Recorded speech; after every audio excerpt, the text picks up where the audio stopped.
I had an ego death, and this is what happened.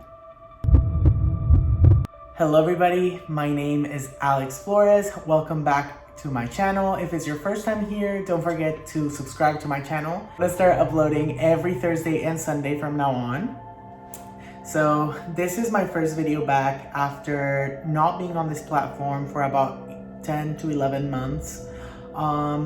I'm not gonna make any excuses for myself. I have not been as productive as I would like to be. However, I think the video that I'm making today will explain a little bit of why I've been so absent on YouTube. So let's start the video. In May 2018, I was hanging out with some of my friends, and you know, us Southern California girlies, we decided to take some edibles. I have done some edibles in the past, and if you don't know what an edible is pretty much in like a food item with THC in it. It depends on strength, depending on the dosage of THC in each piece of the food item. However, it can vary greatly, especially if you get some that are homemade. However, the ones we got were from a dispensary, so they were a little bit more regulated, quote unquote. THC is a cannabinoid found in weed or marijuana, and it is the psychoactive compound that makes you feel high. It's not the same thing as CBD, which just makes you relaxed, although I've never felt that taking THC, so I feel like it's all bullshit, but that's here nor there. That's my personal experience, and of course, not everyone is gonna feel the same way as I do, but you know. And like I said, we decided to take some edibles. Mind you, I had never been, I don't call myself a stoner because I never would smoke on my own just to like pass the time or that. I never call myself a stoner because I would never smoke on my own or just smoke to pass the time or whatever. I was never like that. It would always be like a social thing for me. Like I would smoke with my friends, like on our way to the beach or stuff like that. Like cute girl stuff like that. However, this time we decided to I think we didn't have weed. Yeah, I think we ran out of weed or wax for our vape pens. So we decided to just take some edibles. And the night started cool. We were chilling, we were vibing, you know, girly things. And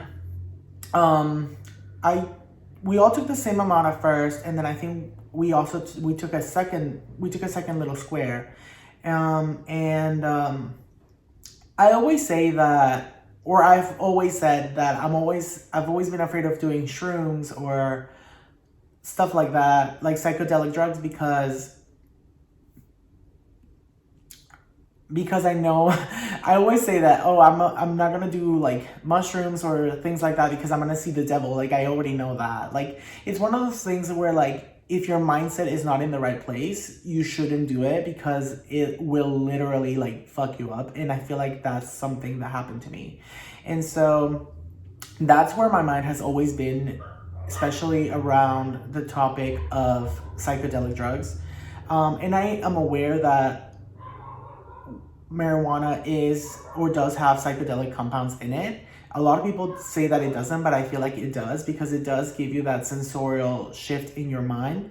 So I feel like that's a proof, y'all, period. And I'm not making this video in any way to bash people who use weed recreationally or medically. It is your journey, it is your life. I'm not here to bash you or to tell you what to do. I'm just trying to share my experience to see if it will resonate with anyone out there who may or may not have experienced the same thing that I experienced. Let's go back. So the night started fine.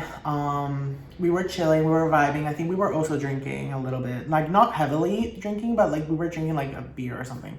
So we were vibing, we were on my friend's bed, and we were laughing, but all of a sudden something switched in me. It was like, damn bitch, like that's why I had never liked edibles in the past. It's because the way they metabolize in your body is it can be so different for some people. For some people, it might metabolize in your stomach, and for some people it may metabolize in your liver. And I feel like what happened to me is that it metabolized in my liver, and so it gave me like a huge dose of THC all at once. And I think that's what led to me to be in this like gone state. And so I know a lot of people have like body death if you consume an edible that's mostly indica. Indica is one of the strains of marijuana, which is gives you more of a body high than a head high. And sativa is more of like a head high than a body high. So, but this wasn't like that. This was more of a complete dissolvement of the boundary between my brain and my body. It felt so strange. It was like I was fine one moment, and all of a sudden it's like I became so hyper aware. I wasn't aware of what was going on outside of my body. And I think people think that sometimes when I tell this story to people, I think they think that I became like super anxious of what was going on around me, because I know that happens to a lot of people. And sometimes when I used to smoke, it used to happen to me too. However, this was nothing like that. And so we were like chilling, and all of a sudden I was like not there. My friends tried to they tried to calm me down, because my body just wanted to get the weed out. So I kept like coughing, but I was like, because I was feeling like trash. I was like, fuck. It was like a feeling that I had never felt before. However, they were like, no, just calm down, just chill. And like they laid me on the bed, and I kind of felt bad because I feel like I ruined their night, and I'm sorry if I did. But this is me. I'm the main character, and this is my story. So I'm gonna tell it from my point of view. I was laying on the bed, and I could literally feel every single cell in my body moving in tandem with each other. It was such a weird feeling. I felt my blood rushing through all my limbs, my organs. I could feel my head, the inside of my head. I had an ego death, but an ego death that focused, because myself was gone. Myself was gone, but the only thing that remained was my body. And I think because that bridge between your mind and your body was dissolved, and the only thing that was left in control was my body, and my mind was like not there. Something happened, which I'm gonna talk about in a second, that has had a lot of repercussions in my life from that moment forward. But I feel like you may be watching this video and asking yourself, bitch, what the fuck is an ego death? Like, I don't know her. Like, what is even that? Like, you're not even describing anything. You're just talking. So let me describe it to you. I got this information from Wikipedia, but I also read some articles on PubMed, bitch. So I try to get my sources from everything that's available to the people.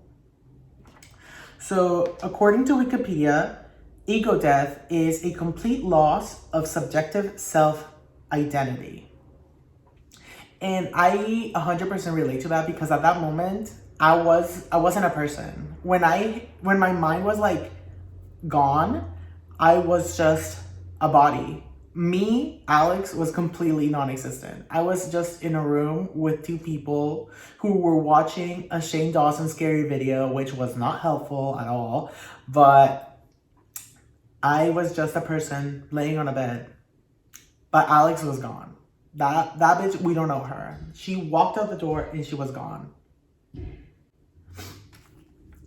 However, I also want to add to that definition. This is a definition that comes from Jungian psychology, from Carl Jung. His realm of psychology, an ego death is referred to as a psychic death, or the fundamental transformation of the psyche. So it is a phase of transformation. It's a lot of people, especially people who want to have an experience, like an auto body experience. They go to like either Peru or Costa Rica. They like go into the forest or the jungle, and they take ayahuasca or peyote to give them this like larger than life psychedelic experience so that they can lose their ego and be greater than themselves afterwards. It's the same effect that you might get from taking shrooms or magic mushrooms. Again, I'm not condoning any of this behavior, but it's your life, do what you will. Period. Live and let live, bitch. Okay, like I was saying, after when I was there chilling, dying pretty much, I felt like death, not gonna lie. Like it felt eternal. I recently saw an interview with Megan Fox. I don't know if I think she was with Jimmy Kimmel or somebody, I don't know, one of the Jimmys. And she was saying how her and Machine Gun Kelly went to Costa Rica to try ayahuasca, and that she was like trapped in hell forever. Like it was never ending.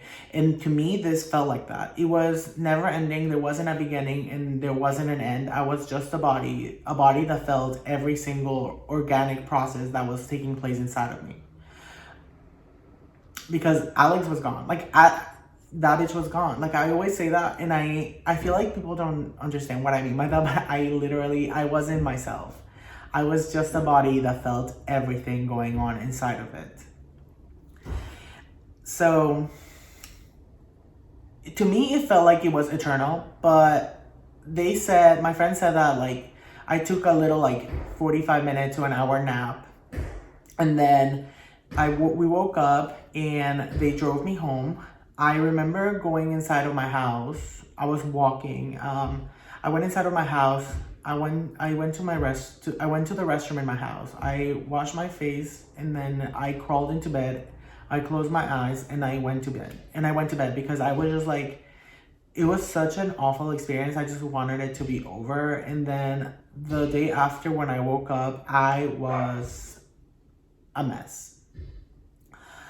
I don't think that a lot of people realize how traumatizing it can be to go through something like this. I know that most people in the spiritual community aim to have an ego death, or like an experience where they can find their greater sense of self.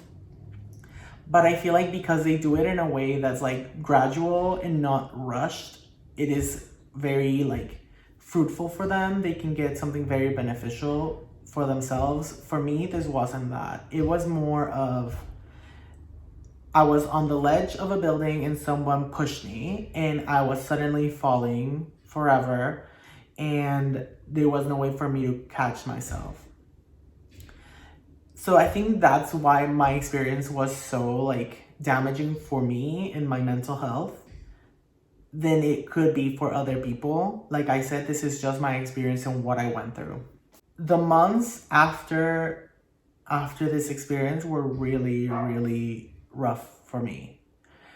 I had been a person who had like a little bit of anxiety every once in a while. Never anything to the point where I'm like hyperventilating or it was never ever like that. I was always able to center myself, control her, keep everything inside and like handle my shit. However, after this experience, I started to get a lot of generalized anxiety. It was incredibly, incredibly hard for me to do or enjoy the things that I had previously enjoyed. And I'm going to give you a few examples because I feel like you might think that like I'm exaggerating, but I want to put things into context.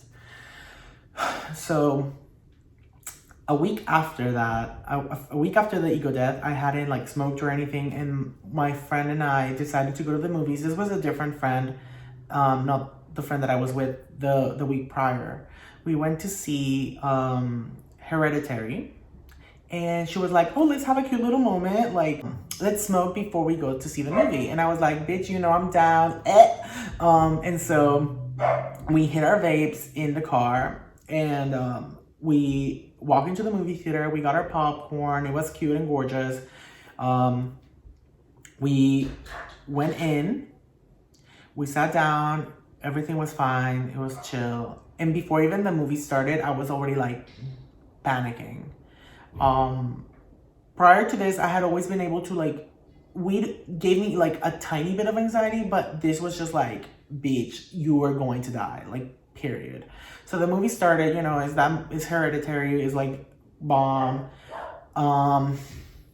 But I don't think the subject matter in the movie helped me at all, because bitch, that just triggered me even more. So in the middle of the movie, I was like, hey girl, I need to use the restroom real quick. And so I went to the restroom and like I literally threw up. I was like, fuck. Like my anxiety was so major that I couldn't hold my shit together. I threw up, I washed my face, I tried to like center myself, but it was super, super hard for me because before this experience, I had never learned about like coping mechanisms, healthy coping mechanisms for anxiety or any grounding techniques. So I was just like, bitch, I was just there. So I was like, you have to get your shit together and watch this movie. So I went back into the theater. I watched the movie. It was fine. But after that, like ever since that day, I was like, you know what? I don't think weed is good for me. And so I stopped smoking or taking edibles. It happened in the middle of May when we went to see the movie. And the week after, it was my mom's birthday party. And so at the birthday party, there were drinks. And I told my cousins and everybody like what had happened. I was like, y'all, like this was like really triggering and traumatizing for me. Like I literally died. It was not the business. I started my third year of university in August of 2018. And when I tell y'all that my mental health just like plummeted, a lot of you might say that it was a lot of changes so fast, and that's what led me to have so much like anxiety and like trigger warning, like suicidal ideation and all that. But I was never that person. And that's what I'm trying to get across. I was never that person. And so I know that it was the ego death that led me to be like, to have generalized anxiety and even more acute depression and like suicidal ideation. So I had like a moment during my first 2 months of college where I was like, actually, I think it was during my first month of college where I was like, you know what? I just can't deal with this right now. I literally can't. I had to grab myself to a pole one time because I was like literally on the verge of doing shit that, you know, I don't want to talk about because it's really sad and like triggering, but I had to literally hold on to something because I was just in such a state of panic and distress that it was just not good for me. And the next day I looked for help. I had to get like an emergency consult with a therapist at my college. And I think that was the best decision that I could have ever made for myself. And I am so thankful to the old me for doing that, because I don't know if I would be here today if I hadn't. That was then, that was in 2018, and this is now 3 years later. And I want to talk about like the aftermath of my ego death and where I am today. So 3 years later, after this has happened, I still deal with generalized anxiety, not as bad as it was when it first happened. Because again, I learned a lot of coping mechanisms, a lot of tools that have helped me manage my anxiety. In the future, I am gonna seek for maybe some anti-anxiety or antidepressant medication, because I do think that sometimes I do need it still. I wish that my ego death had come from a different source or in a different way that was more in my control, but it didn't, and that's fine. We cannot change the past. However, we can change the outcome of these situations, and that's what I'm choosing to do.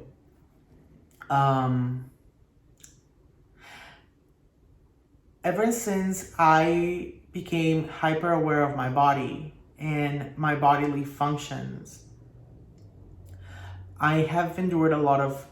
I was always I was already a hypochondriac, or someone that like is very worried about like my health, and I think this just like made it even worse.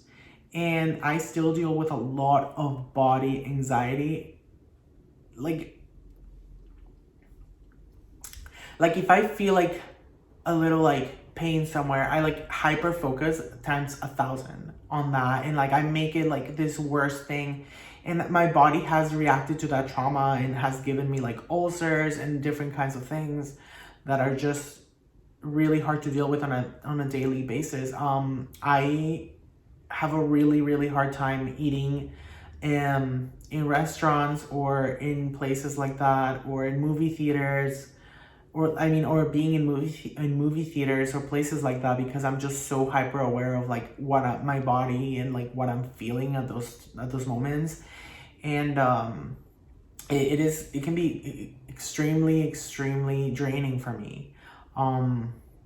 I don't share these things with my family just because I don't want them to like be uncomfortable. Like, let's say if we go out to eat, but with my nuclear family, they have seen one of my episodes. We were having lunch at Panera one time, and I just had such extreme anxiety because I had eaten something that had scratched the inside of my throat, but it wasn't anything major. But in my mind, it was just like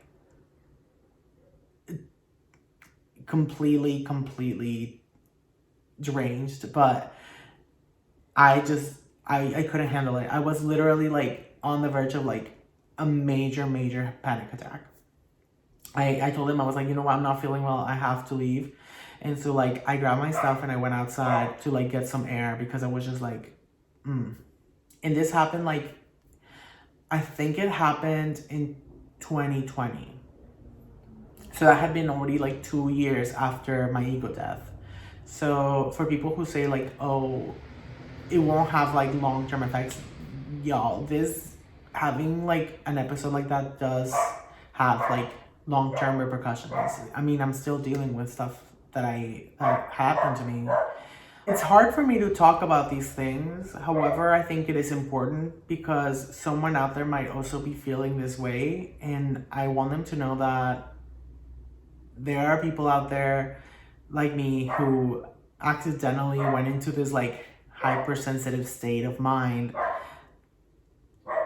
And again, I don't want people to say, oh well, that's not an ego death. Ego death is more like this. However, I've done my research. This is what it was for me. I know that for some people it's like a grandiose experience where they become like a completely different person. They stop smoking, they stop drinking, they become like incredible people. However, for me, this is my experience. It was extremely damaging for me because it wasn't conducted in the right way, and it wasn't in a setting where I felt like mentally well, you know? So another thing that I want to talk about is that after I decided to stop smoking, I also stopped drinking because alcohol would also give me extreme anxiety because it would make me hyper aware of my body.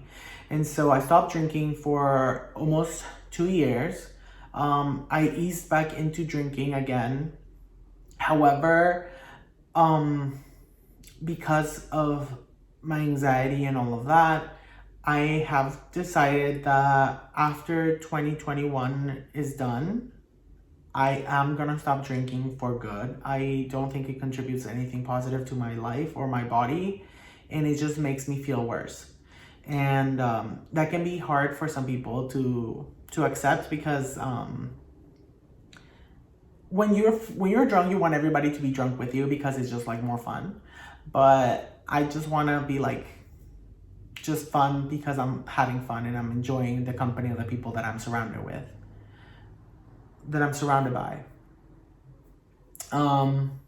So yes, that's gonna be like one of the changes. And like I said, that's one of the impacts that my ego death had on me. You know, I think it's like really important for me to talk about it because I think it's part of my character development. And this is something that I want to talk about because according to Joseph Campbell, who is like an expert in the hero's journey or like mythology, an ego death is like the phase between death and rebirth. So it's like a transitional phase where you can like, the old you died and now this new you that came forth from that experience, from everything that you went through, is coming to the foreground for you to learn and to become better than you were before. And I would like to think that what I went through really made me better. I became a more empathetic. I can accept that I became a more empathetic and sentimental person after my ego death, because before I would never cry or like cry in front of others, and now I feel like I'm like, my emotional heart is like at the forefront of my interactions with a lot of people, and now I can allow myself to like cry or like to be fully empathetic and sympathetic with people. And I think that's incredible, you know. A closed heart is not a good heart, and I would like to think that because of what I've experienced, my heart is open to good and bad, but you know, open nonetheless. So that I wanted to leave you guys on that note because like I don't want this video to be all negative. Like I don't want y'all to think, oh, I'm bashing weed, like y'all, like if you smoke, stop or whatever. That's not me. Like I said, it is your journey, it is your life. However, just be mindful that these things can happen, because I know people say that like weed has no consequences, but for me it did, and it's fine. I live with it. But I really wanted to make this video for this reason, to give myself a little bit of closure that I may not have had previously, but now I do. And I'm coming to terms with the fact that I'm a different person than I was before, and it's 100% okay. Change is part of life. Without it, we become stagnant and we die. So yeah, if you like this video, don't forget to give it a like and subscribe to my channel, and don't forget to hit the notification bell so that you get notified every time that I post a new video. Like I said before, I know I haven't been here for a long ass time. I'm sorry. If you want me to cover anything more in depth or to like film a little vlog of my life, like a weekly vlog or like a monthly vlog of like how I managed all of my symptoms, or how I managed like my struggles throughout like the month or like the week or daily, please let me know in the comments below. I would really appreciate it. If you have any constructive feedback, like I said, leave it in the comments. As always, you can always find me on Instagram. I'll leave my handle below. You can also find me on TikTok. My content on TikTok is not like this. However, I am gonna transition it to be a little bit more educational and more like this, because this is who I am. At the end of the day, I'm a multifaceted girly, and that's on period. Thank you so much for watching. Bye.